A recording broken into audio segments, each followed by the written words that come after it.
aşk denilen şey kıymetli şeymiş.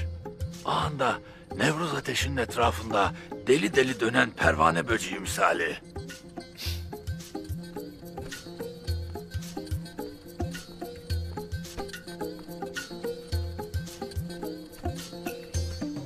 Ah kardeşler, bu aşk denilen şey kıymetli nesneymiş. Vallahi de, billahi de görüp idrak ettim. Ah kardeşim, Doğan kardeşin ne hale geldiğine baksana. Ey büyük Allah'ım, sen nelere kadirsin.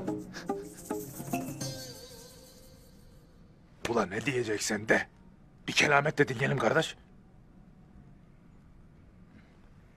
Kardeş, Heh.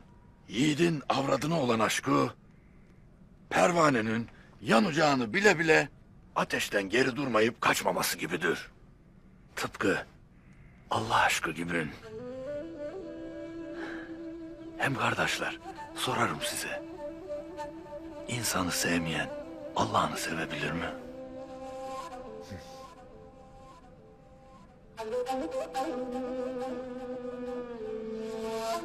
Yeminle şu aşk kıymetli nesneymiş.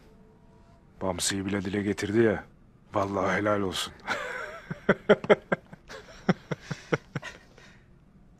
İyi de Bamsı kardeş.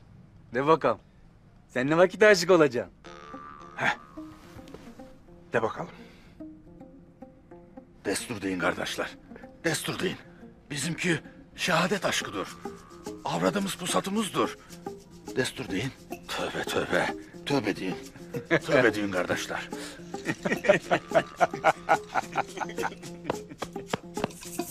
Tövbe tövbe. Tövbe. Tövbe de kardeş. Tövbe tamam tövbe.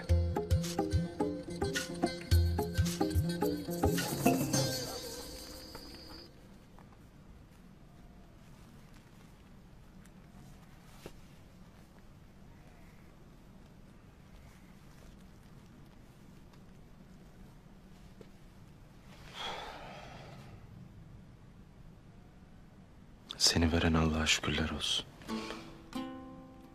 Gayrı sana ve bebeğimize sarılmak için önümde tek bir mani vardır.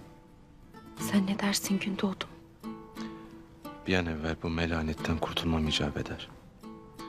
Rabbim şifanı verecektir inşallah. İnşallah hatun. Artuk Bey demiş ki bu melanetin şifası Erzurum'daymış. Tez vakitte anamla Erzurum'a gideceğim.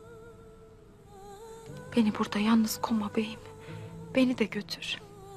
Olmaz öyle şey Selcan. Sen yüklüsün gelemezsin. Ben anamla gideceğim. Bensiz gitme kurbanın olan. Burada seni nasıl bekler dururum. Aklım sende kalır. Selcan, at üstünde sen o kadar yolu nasıl gideceksin? Bir kez daha üzülmek istemeyiz. Hadi. Anamla Tuğtekin Bey'i daha fazla bekletmeyelim.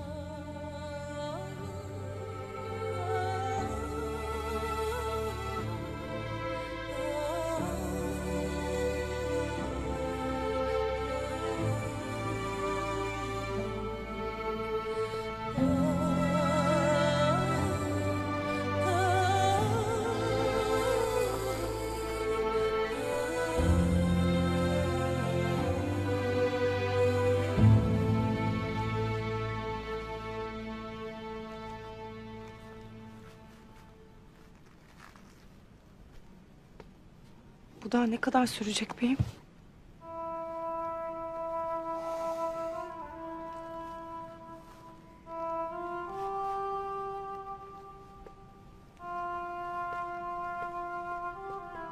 Beyim. Ya canımı alasın. Ya yüzüme bakasın. Kurban olayım bir şey de. Beni bu utançla yaşatmayasın.